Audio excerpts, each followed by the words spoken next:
I'm Rebecca with 1C, and this is Silent Crash.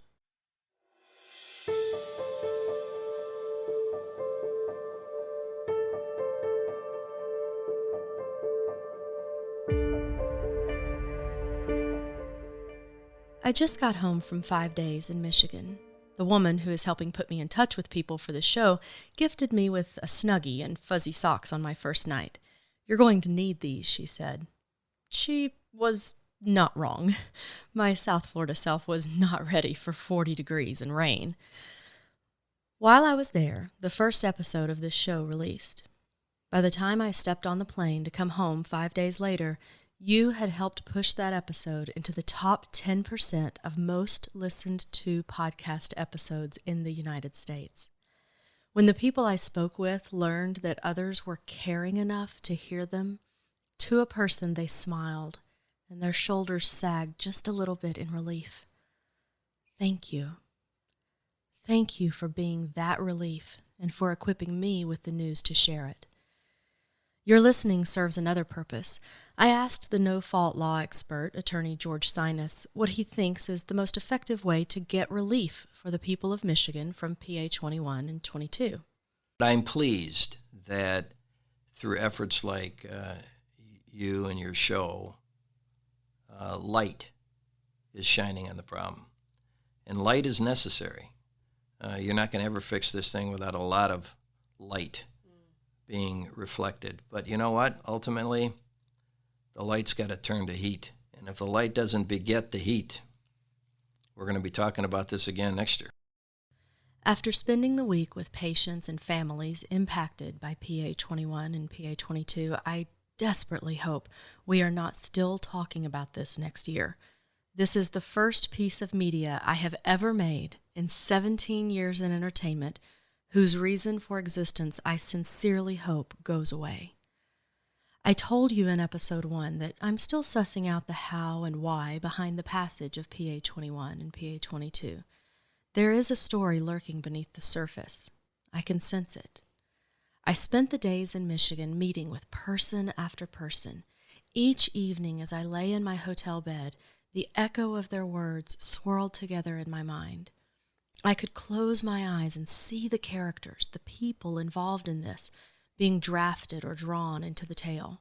I could see them moving around, fulfilling their part in the story arc. Dark whirls and shafts of light ward their way through the narrative taking shape. It's like watching a horror story unfold in real life. In one scene, you see a car full of laughing teenagers rolling down a dark road on a Friday night. They're sober, seatbelted, doing everything right. In the next scene, you see a sedan with a businessman at the wheel. He's on his phone, intent on bending the person on the other end of the phone to his will, his way. He is distracted, so focused on securing his own benefit that he doesn't see that he's crossing the middle line. His personal goals are creating a catastrophic danger for everyone around him. And then it happens.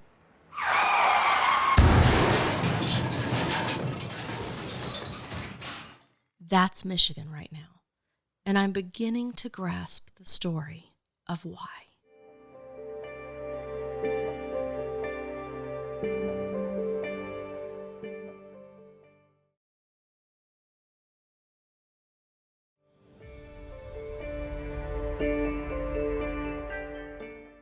When episode 1 released, my various inboxes started pinging. Twitter, Facebook, Outlook, my phone, listeners responded to the call for ideas and clues. Why did the Michigan legislature and governor join hands to so drastically and catastrophically impact these patients and the post-acute healthcare industry in the state? Most of the clue givers ended their notes with a play on the same directive: follow the money. Now, it's important to note that this is not tax money.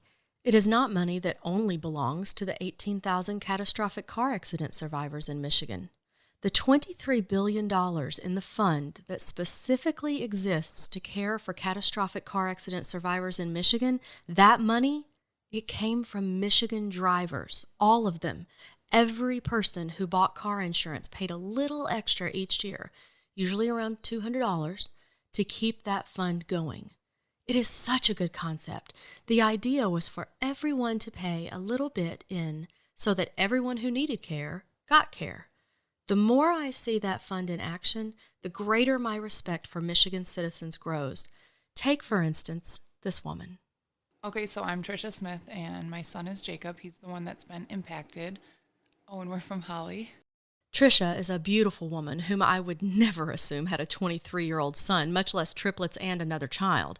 She looks 18 herself, with shiny, straight brown hair and eyes that have no problem looking straight at you, even as she folds in and crosses her arms over her flat stomach while speaking. Jacob, Jake, was a 20-year-old figuring himself out when the accident happened. He was just a normal 20-year-old. He worked at a pizza place. He hung out with his friends. He was my number one babysitter for the triplets. Nice. Yep. He was just easygoing, funny, super witty, super funny kid. But then, on November 27th, 2018, everything changed in an instant. It's only about 10, but I'm usually in bed by then because I had triplets that were under a year. Mm-hmm.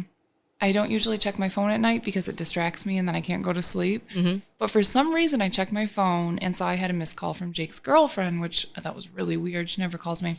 So I called her back and she said, somebody just called me from Facebook Messenger. I don't know who it was, but she told me that Jake was in an accident, told me the location of the accident, and said that they're on their way to Genesis Hospital. So I just hurried up and ran out the door and ran up to Genesis. I beat the ambulance there because they were still trying to extract him. And when I got there, they said, okay, which kid is yours? You know, identifying marks, because neither of their wallets were found at the moment. And I said, well, he's got a tattoo on his hand and on his chest. And she said, okay, he's still alive. And as soon as I heard that, I knew that somebody had died. So I knew this wasn't Just a fender rear bender. end or, yeah. So I didn't break down. I just remember kind of being in shock. Like I couldn't really say anything. And I was like, where are they? What are we doing? What's going on? And she said, they're on their way in right now. As soon as I know something, I can tell you. And so I had to go sit in a room and wait. Later, Tricia found out more about what had happened. So he was driving the car with two other friends. He was the passenger in the front seat. And they were just going around a curve too fast. Car lost control. Driver overcompensated, from my understanding. And they ended up flying 100 feet off the road into the woods where the car had flipped and started on fire. What happened to the other three in the car? So there was two others in the car. The driver passed away. And there was a girl in the back seat. She got out totally fine. Jake was not totally fine. He was pinned in it for about 40 minutes before they could extract him. So approximately half of his body was burned, I think less than half of it was burned. And then, injuries from broken orbitals. I could go through all of them if you want. Yes, do. So he had broken orbital bones. He had Orbital eye orbital sockets? right around his eye sockets. Those were broken and had to be repaired. He had a dissected carotid artery. He had broken shoulders, broken arms. I think broken ribs, some punctured lungs, lacerated liver. He ended up losing both of his legs below the knee from the burns. Jake's brain was so impacted by the wreck, he did not immediately know that he had lost his legs. He wasn't really all there in the beginning. It took probably 6 months, 8 months before he was really coherent and really understanding too much. So he didn't really know he lost his legs for quite a while. It wasn't anything that was spoken with him. It wasn't discussed with him, nothing like that. It was more like he woke up one day and they moved the blanket and they were gone. Jake spent 3 months in that initial hospital, Hartley Hospital, before being moved to Mary Freebed Rehabilitation Hospital, where he spent 6 months. He went from there to a residential facility for neural rehab. It's been 3 years since his accident. Tricia looked at a total of his bills so far. Last time I did all the math and, figured everything out, he was just at $10 million. Since the accident. Since the accident. I tried to put myself in Tricia's shoes. Her triplets are now 4 years old. She has another daughter who is 15. And Jake, now 23, has racked up bills over $10 million to live and try to come back from a horrific car crash. I cannot fathom what she has endured, and I really can't begin to grasp what a lifeline the MCCA fund was for her. Well, I had a situation where my grandmother was in a really bad car accident. And so I was very aware of how amazing the no-fault insurance was and how that is the silver lining. You don't ever have to worry about a medical bill for life if it has to do with the accident. So I was very aware of that. But now with Jake's accident, I'm much more aware of the details of everything. But yeah, it was never anything.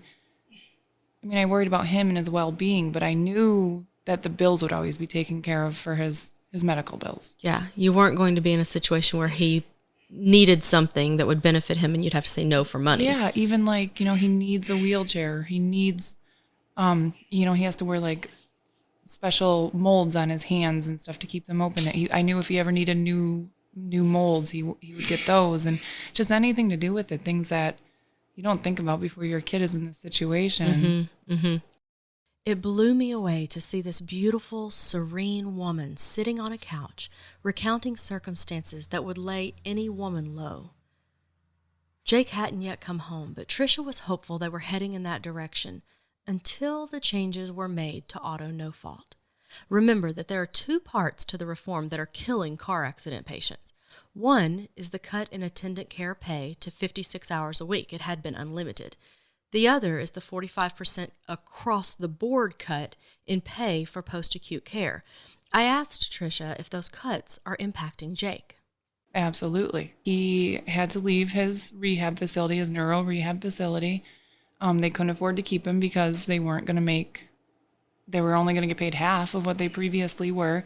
We were actually working with the insurance company to get a handicap accessible home built so that Jake could come home to his family. And then that's completely been, well, they say it's put on hold for now, but even if we could get them to build the home, they're not paying caretakers what they used to pay caretakers. So I couldn't even hire people to come in and care for him because most caretakers companies are shutting down and they're not taking auto patients any longer.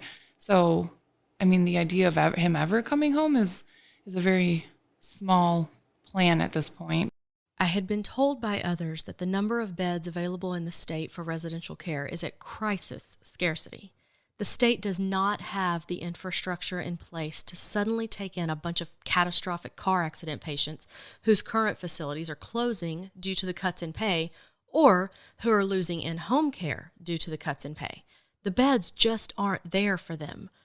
Tricia and others called all over the state trying to find somewhere for Jake to go.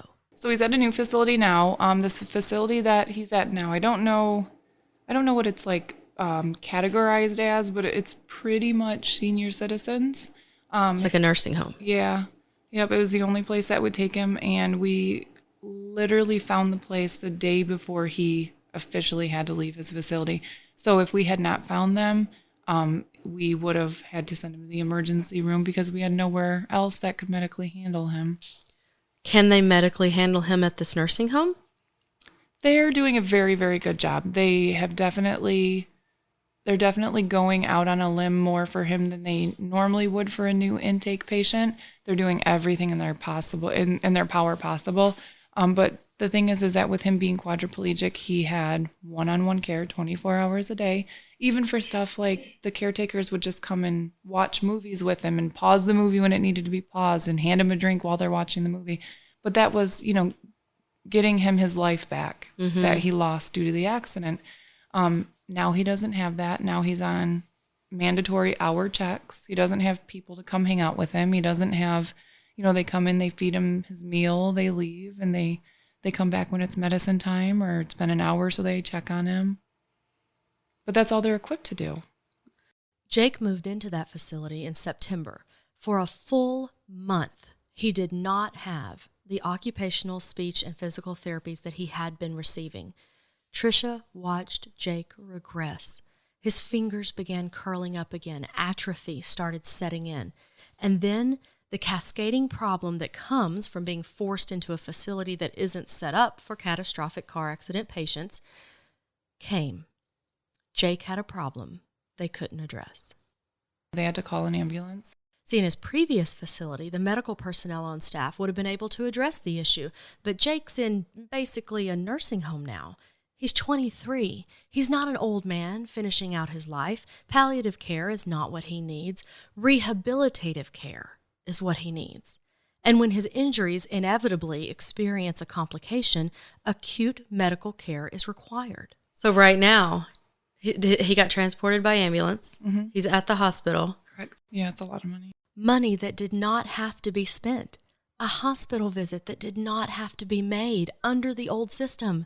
This brain injury patient had to be taken to the hospital where COVID and all other sorts of infections could hit him, infections he likely would not survive. As I listened to Tricia tell me of everything she's been through with Jake, my heart went out to her. My own children are 13 and 16. I cannot fathom one of them being in a car crash, finally getting to a place where rehabilitative care was happening and they were responding to it, having a hope of my eldest child coming home, still being able to enjoy my other children's sports games and family life, and then having that hope ripped away. It seems so very cruel, these reforms to the law, so very, very cruel. And with legislative leaders like Mike Shirkey refusing to even bring a bill to the floor to fix this, it seems hopeless. How do you think about that and deal with that from day to day? I cry a lot. We sit in silence for a second. People ask me, how do you do it? And I really have no answers other than, what other choice do I have? Yeah. I have to take care of my kids. I'm their mom. That's all of us as moms. Yep. You take care of them. You deal with it. It's another part that puzzles me about this because your governor is a mother. Mm-hmm. That's the part I don't understand. It really makes me wonder. Yeah. Because me personally, when I hear stories like Jake's, I put myself in their shoes immediately. It's like an unconscious mental thing I do. And I can't imagine. I could never before Jake's accident, when I heard stuff like that, I would cry because you think about your own children and how they're going to be affected by this. And so when it did happen to my kid, let me tell you, the feelings were way different than when I put myself in the other people's shoes. But still, I don't know how she could just hurt so many families knowingly hurt us. Tricia has hit on the mystery to which I return again and again. Why? Why did the governor buckle to a legislature that did this? The fund had plenty of money, $23 billion. The system was working beautifully, a little microcosm of excellently functioning universal health care. Michigan did it right. They all paid in a little so that everyone among them was taken care of. And then, in that vote at 2 a.m, the legislature tore it all asunder. Why? In my next conversation, I began to uncover some answers that are so evil, I still hope, talking to you right now, that they're wrong.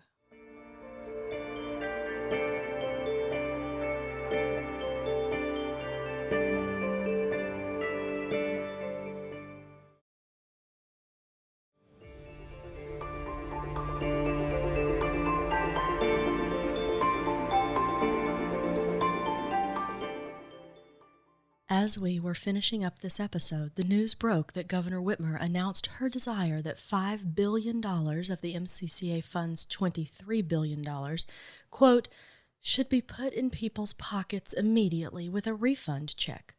This is so disingenuous, it is absurd. Remember how the MCCA works. Every insured Michigan driver paid about $200 into the fund each year as part of his or her premium. They've been doing this since the 1970s when the fee was about $60. It's gone up since then to the 200-ish mark. But it's been being paid by every one of them every year for 50 years. Exactly who does Governor Whitmer think she should send that $5 billion to? Many of those drivers have passed away. Are you sending their portion to their descendants? Have you set up a system for those descendants to make a claim? Of course not, because the other truth to know here is that those drivers are not members of the MCCA. Remember, the driver pays the fee directly to his or her insurance company. The insurance company pays the fee to the MCCA. The insurance company is the member of the MCCA. So if the MCCA issues a reimbursement, it goes directly to the insurance companies. And the insurance companies then decide how, when, or even if any part of that goes on through to their customers.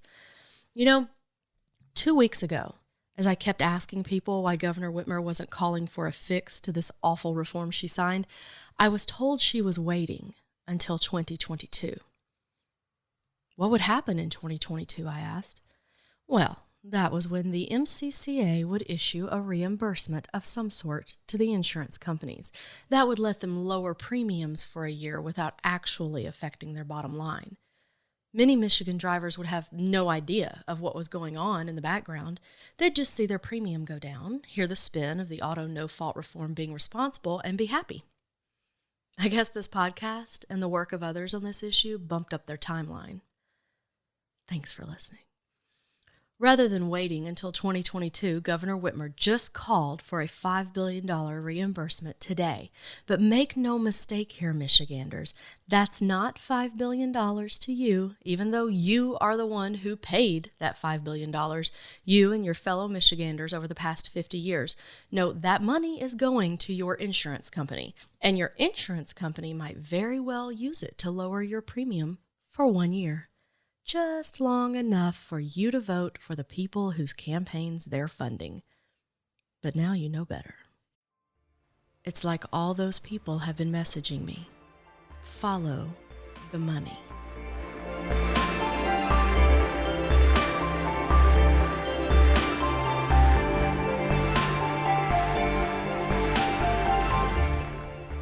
Follow and subscribe to Silent Crash, the quiet unraveling of Michigan's auto no-fault and the destruction of lives, wherever you listen to podcasts. For more information on what you've heard here and how you can help, visit silentcrash.net.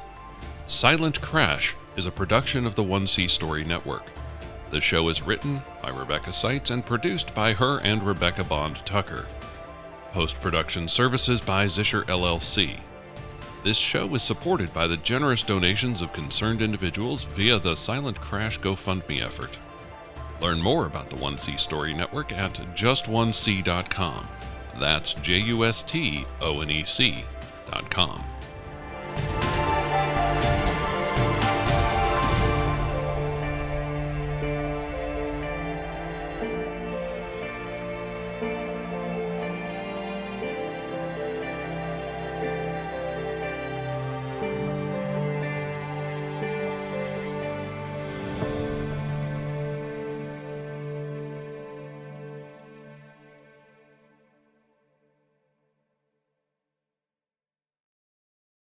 The 1C Story Network, for the love of stories.